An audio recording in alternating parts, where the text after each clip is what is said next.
सयाजीराव प्रतिष्ठान, जैसा कि जिगर भाई ने बताया कि 2015 से ये कार्यरत है। इसमें महाराजा सयाजीराव गायकवाड़ के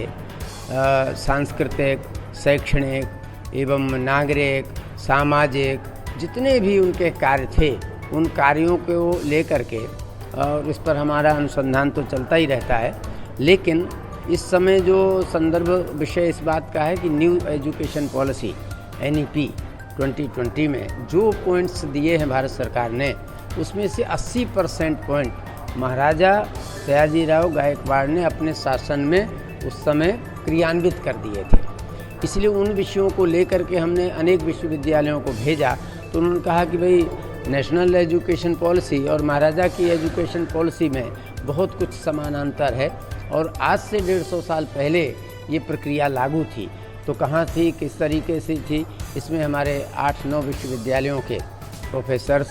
पूर्व कुलपति, जैसे उज्जैन यूनिवर्सिटी के पूर्व कुलपति प्रोफेसर मिथिला प्रसाद त्रिपाठी BHU से हैं, भगवत शरण शुक्ल जी सोमनाथ यूनिवर्सिटी से हैं, उत्तर गुजरात यूनिवर्सिटी से हैं, दिल्ली विश्वविद्यालय से हैं, आगरा विश्वविद्यालय से हैं और हमारे 4 सेशन में, 4 सत्रों में विविध रूप से मुख्य वक्ताओं को दिया गया है। लेकिन इतने ज़्यादा हमारे पास विषय और रजिस्ट्रेशन हुए 75, तो उनको हम पैरेलल सेशन में चलाएंगे कि महाराजा की नारी शिक्षा के विषय में क्या विचार थे,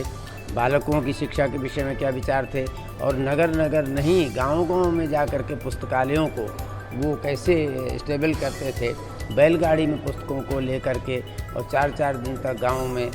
पढ़ने पढ़ाने की योजना बनाते थे, उसका भी क्रम है। समावेशी शिक्षा क्या है, नारी शिक्षा क्या है और प्राइमरी शिक्षा उस समय उन्होंने फ्री की थी और प्राइमरी शिक्षा हमेशा मातृभाषा में होनी चाहिए। એટલા માટે એ પહેલાંથી જ એ આપણા શાસનમાં લાગુ કર્યું હતું કે આ બધા પોઈન્ટ કેન્દ્ર જે બિંદુઓ છે એ ઉજાગર થાય। મહારાજા સયાજીરાવજી મહારાજના જન્મ શતાબ્દી મહોત્સવનું અંતર્ગત આજે જે નેશનલ કોન્ફરન્સ રાષ્ટ્રીય પરિસંવાદ જે યોજવામાં આવ્યો, આ પરિસંવાદની અંદર સમગ્ર દેશમાંથી ઘણા બધા એવા ટેલેન્ટ્સ કે જેઓ પોતે પોતાના પેપર પ્રેઝન્ટ કરવાના છે અને એના ઉદ્ઘાટન સત્રમાં આપણા યુનિવર્સિટીના ચાન્સલર મેડમ, આપણા રાજમાતા શુભાંગીની દેવી ગાયકવાડજી અને સમગ્ર જે વક્તાશ્રીઓ છે એમની સાથે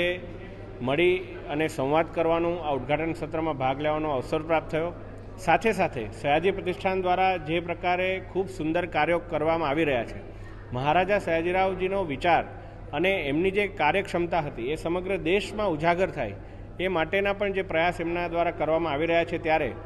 સયાજી પ્રતિષ્ઠાનમાં વિકાસલક્ષી કાર્યો થાય એ માટે થઈ અને સાંસદ નિધિમાંથી 21 લાખ રૂપિયાનું अनुदान પણ મહારાજા સાહેબના ચરણોમાં અર્પણ કર્યું છે। हमसे जुड़े रहने के लिए हमारे YouTube चैनल को सब्सक्राइब करें और नई वीडियो की नोटिफिकेशन के लिए बेल आइकॉन को दबाएं।